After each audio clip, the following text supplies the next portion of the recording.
द्वितीय विश्व युद्ध के दौरान जब अमेरिका ने जापान पर एटॉमिक बम से हमला किया था तो तबाही का ऐसा मंजर दिखा गया जो इतिहास में पहले कभी नहीं देखा गया था।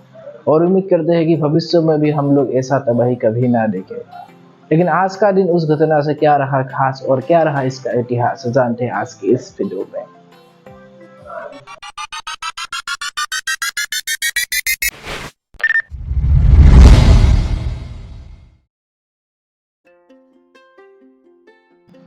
नमस्कार, मेरा नाम है मृगन और आप लोग देख रहे हैं तारीख इतिहास का। और आज का तारीख है 9 अगस्त और आज के दिन ही वो ऐतिहासिक दिन था जब अमेरिका ने दूसरी बार एटॉमिक बम से हमला किया था।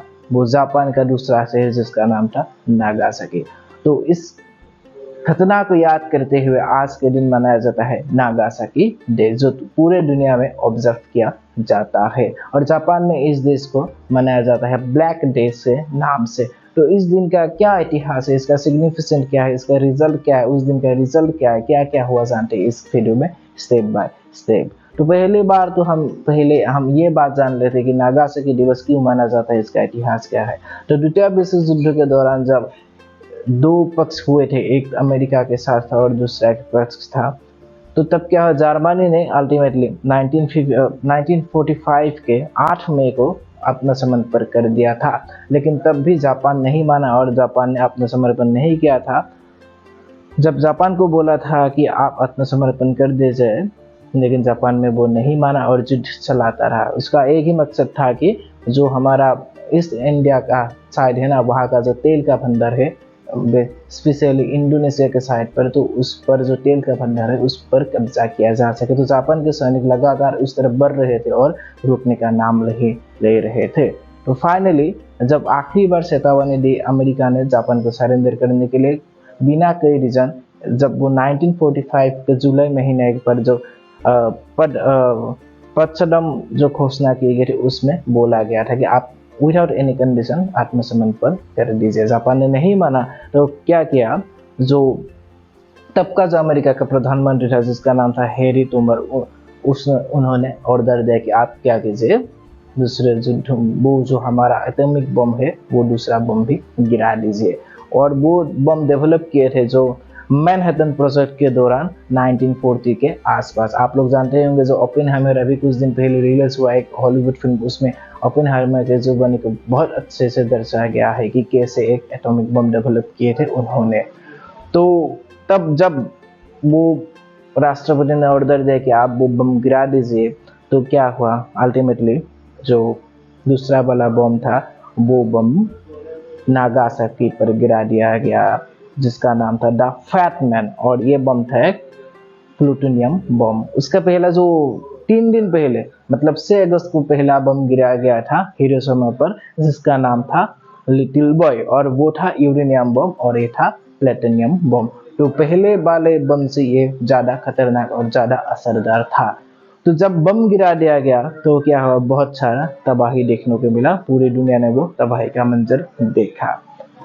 तो इसका प्रभाव कैसा रहा, जब दोनों बम गिरा गया, एक एक करके गिरा गया, तो इसका प्रभाव क्या रहा जापान पर, अभी वो भी जान लेते हैं। तो प्रभाव ऐसा रहा, जब हिरोशिमा पर पहला बम गिरा था जिसका नाम था लिटिल बॉय, वो 2.5 किलोमीटर रेडियस तक पूरा जो इलाका है वो सारा नष्ट कर दिए।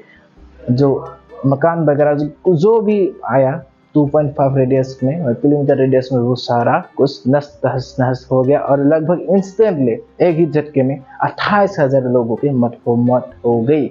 और जब दूसरा बम गिराया गया द फैट मैन, तो जब वो प्लूटोनियम बम था तो पहली बार से ज़्यादा वो असरदार था और उसमें भी लगभग 75,000 लोग इंस्टेंटली मारे गए। मतलब धमाका होते ही 75,000 लोग उसमें नेस्तनाबूद हो गए थे। तो ये था दूसरा बम का प्रभाव। और इस बम के प्रभाव से उसी दिन नहीं, उसके बाद सालों तक लोग मरते रहे, बहुत सारी बीमारी की वजह से या फिर उसका जो बहुत सारे कारणों की वजह से लोग मरते रहे। उसमें कुछ बीमारियाँ ऐसे थे जिसको ल्यूकेमिया, थायराइड, वो कैंसर वगैरह हुआ और बहुत सारे लोग मारा गया। और आज भी उसका प्रभाव जापान में देखा जा सकता है।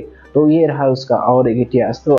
तो अभी जान लेते कि जो नागासाकी डे है उसका तात्पर्य मतलब सिग्निफिकेंट क्या रहा। तो पहला सिग्निफिकेंट ये है, जब वो बम गिराया गया 9 अगस्त को, दूसरा वाला बम, तो तभी जापान ने अपना समर्पण कर दिया था। लेकिन तब से लेकर आज तक 9 अगस्त के दिन को ब्लैक डे नाम से मनाया जाता है पूरे जापान में। तो इसका मनाने का वो तात्पर्य ये था कि जो उस बम से जो एक पूरा जनरेशन ध्वंस हो गया था ना, उसको लेकर और जिन्होंने बम गिरवाया था उसको सहानुभूति व्यक्त एवं उसको एकांत प्रदान करने के लिए और जो मारे गए उन लोगों को श्रद्धांजलि जनाने के लिए ये जो दिवस है वो मनाया जाता है। ये था एक पहला सिग्निफिकेशन। उसके बाद और कुछ सिग्निफिकेशन है, जैसे कि जब परमाणु बम गिरा उसके साथ में जब जापान क्या हो गया, वो विश्व शांति के लिए वो कामना करने लगे और तभी से जापान कभी ऐसा काम करना नहीं चाहते हैं और एक बहुत बड़ा सभा मीटिंग मनाए जिसमें ये बात कहा गया कि जो पृथ्वी है, पृथ्वी को रहने लायक, शांति लायक एक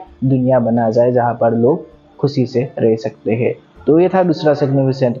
उसके बाद और एक सिग्निफिकेंट था, जो जब जापान इस बम के बाद जैसा हालात हुआ वो हालात दुनिया में कभी ना हो, उसका एक मैसेज पहुंचाने के लिए पूरे दुनिया में ये दिन मनाया जाता है कि लोग जान सके क्या हुआ इतिहास में और भविष्य में ऐसा क्यों नहीं होना चाहिए।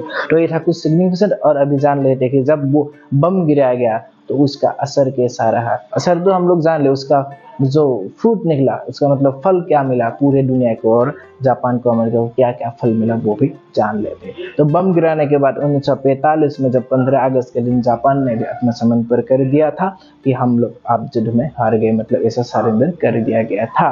और 2 सितंबर को जो द्वितीय विश्व युद्ध है वो स्थगित हो गया, मतलब पूरी दुनिया में विश्व युद्ध जो है वो खत्म हो गया था। एक था ये पॉइंट। दूसरा पॉइंट ये था कि जब बम गिराया गया उसके बाद जो जापान जो है एक शांतिवादी देश बन गया और कभी परमाणु बम के खिलाफ हो गया, अपरमाणविक देश रहा जापान। तो उसके बाद और दूसरा जो पॉइंट है वो क्या आता है कि जब वो सोवियत यूनियन है संघ है, उन्होंने भी क्या किया, न्यूक्लियर वेपन्स डेवलप करने की सोची। जब अमेरिका ऐसा कर सकता है तो सोवियत यूनियन क्यों नहीं कर सकता। सोवियत यूनियन भी अपना न्यूक्लियर वेपन डेवलप करने में जुट गए और तब से लेकर आज तक और चल रहा है इसके बेस। तो ये रहा कुछ इतिहास 9 अगस्त के जुड़े, उस दिन से जुड़े और क्या क्या सीखने को मिला। इस वीडियो में हम लोग आप लोग सोचिए कि कैसे एक बम एक पूरे जनरेशन के देश को खत्म कर सकते हैं। लेकिन जापान का भी आप धन्य माने कि वो देश जिसमें 2 परमाणु बम गिराया गया वो आज वर्ल्ड पर राज कर रहा है टेक्नोलॉजी के दुनिया में। तो इसे हमको भी आगे बढ़ना चाहिए, कभी रुकना नहीं चाहिए, हमारे देश को भी कभी रुकना नहीं चाहिए और आगे बढ़ते रहना चाहिए। अगर आपको वीडियो अच्छा लगा तो लाइक कर दीजिए, शेयर कर दीजिए और सब्सक्राइब कर दीजिए। और अगर आप फेसबुक का हमारा वीडियो देख रहे हैं तो पेज को फॉलो जरूर कर दीजिए। धन्यवाद।